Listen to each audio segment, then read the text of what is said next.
Well, I'm going to begin. I mean, Alfred's got a bit of swag, isn't he? Yeah. Like, were you, when you first sort of got the screenplay, were you quite surprised at his kind of past? And are you looking forward to sharing that past with fans now? Yeah, definitely. I think, with any other time we've met him, he's been, well, primarily old, and sort of, a bit stuffy and a bit, I don't know, it's not this. So when I read it, I was like, oh, hang on. It's set in the swinging 60s, as it were, and he's sort of a real part of that and sort of embodies that. He's a swinger. That he is a swinger. Spoiler alert. Because when playing a character who's a sort of a younger version, not an actual younger version of Michael Caine, but Michael Caine obviously played him. Is it hard to not to veer into the realm of kind of impersonation? Is it? Do you have to kind of check yourself sometimes and think, I am playing a character and not younger Michael Caine? Yeah. We had a conversation early on. Obviously, loads of great actors have played Alfred, but Michael Caine was the one who said, I'll play a butler as long as he's ex-SAS, and our story explores that. So if there were any of them we were giving a nod to, it would be him. But yeah, there were times. I mean, I was sort of trying to find out where it was pitched, and in my voice certainly, there were tones of him. But I remember when we were shooting the pilot, Danny Cannon, our director, changed. There's one line where I accidentally say something to Esme, and I say about a posh accent, and she says it's my real accent, and I was supposed to say, oh, right, yeah, and it's lovely. And he said, no, change it to a bloody good one. And I was like, I can't say, that's literally just Michael Caine. Like, that's ridiculous. But, so we had fun with it, yeah. But it was always like, is this too much, And Paloma, because I mean, you always come across as being so sort of funny and lovely in interviews and stuff, but this is a nasty piece of work. I imagine you must have had the quite real a lot... me. It's the real Paloma. We know now. Truth is out. It looked like you had a lot of fun playing this one, but at the same time, was she actually quite, challenged to get into the mindset of someone like that every day on? Surprisingly, not that challenging. Which is a worry. I think I use humour and smiles in my life to deflect from my inherent cynicism. And your deep rage. It was nice to bring it out to the surface. No, I enjoyed it because I feel like, in a way, in life, we're all playing a role, and even though I am the singer Paloma Faith, it does sort of involve me becoming a character to do that, because you have a different kind of character for each thing you do, and it was brilliant to sort of take a real flight away from that person and go the opposite. I mean, I get some sort of image changes during the show, and the one that I was the most attached to and the most upset that does change is the Sykes from the first episode, because she is the most hideous version of Sykes. And I just found it almost fetishistic to be that kind of old. I even changed the way I stood. You've seen it, but I made myself look a bit hunched. Like I was trying to sort of basically play the dinner lady from my school that I was scared of when I was growing up.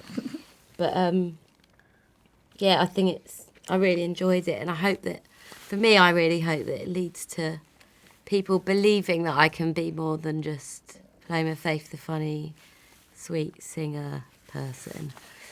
I bet with regards to the Thomas Wayne character, I mean, he's a character so often confined to Bruce's memory. He's a character he's one of the most kind of famous fictional creations, and yet someone we don't really know anything about. Did that give you a lot of freedom to access his character in your own and bring your own interpretation to it? And I imagine you must have had a lot of fun as well playing this one. I think so, yeah. I mean, like you said, we only ever really see him die, or we hear about him being like noble, or little like kind of nuggets he gets given by Alfred. But yeah, it was nice to have a clean slate. I think for both of us, really, or for all of the characters that are in the DC comics, we know where they end up, but we don't know where they begin. So we had this like blank slate and this creative free reign. But we're reacting kind of to Bruno's imagination on the page, really, and all the character was there. So yeah, it's exciting to be creating in that way for sure. And I mean, now you've sort of got involved into a sort of DC property. Have you got a feel already for the fanfare? Because you're people who like comics. I mean, I've always quite liked comics, but there's some people who really like comics. Have you got a sense yet for that kind of? Yeah, have you been to sort of conventions yet? And Yeah, we went to Comic-Con. Comic-Con in San Diego. How was that? It was great. Yeah. It was interesting. We did Wednesday to Saturday, and it was the week before the show came out in the States, so nobody really knew who we were on the Wednesday, and then they screened the pilot Thursday. We did our panel on the Friday, and then by Saturday you'd be walking around and people would start like noticing and asking for photos and things, and the fans are fantastic. You know, they're hardcore there, but brilliant. Yeah.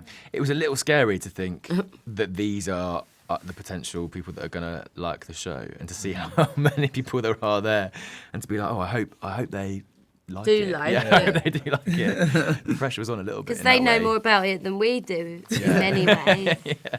So what is it about this world, though, that we just can't get enough of? I mean, Batman more so, I think, than any other superhero out of all of them, is the one that we seem to we want spin-offs, there's so many different variations of Batman. What is it about this particular this subsection of universe that we just love as an audience, do you think? I think it's because it does speak about the true essence of what it is to be a human being.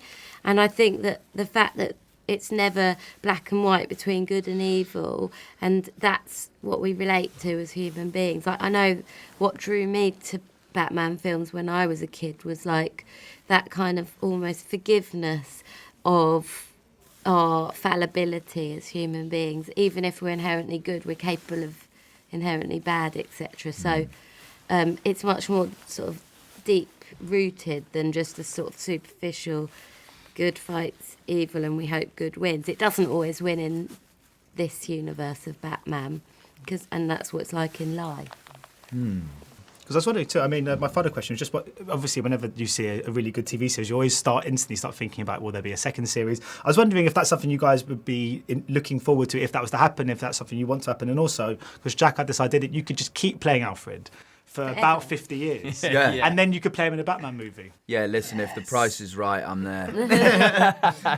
No, of course, we'd love... I think there's a lot of mileage in the story, and we'd love to do more. Well, I would. Yeah, for sure, yeah. We really like each other as well. Yeah. It's nice people working on it. It's a lovely job. That does help. Brilliant. Well, thanks so much for your time today. Cheers. Cheers. Ladies and gentlemen, you're watching Hey You Guys!